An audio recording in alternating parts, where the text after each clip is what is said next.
السلام علیکم ورحمۃ اللہ وبرکاتہ۔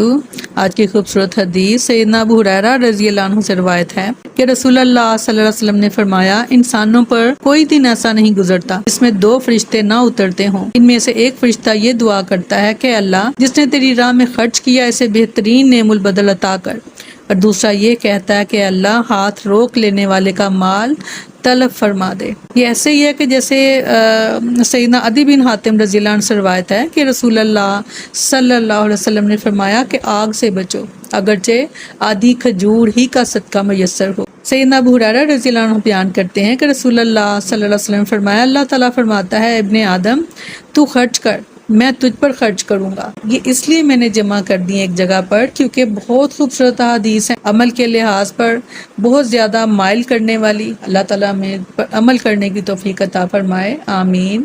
السلام علیکم ورحمۃ اللہ وبرکاتہ۔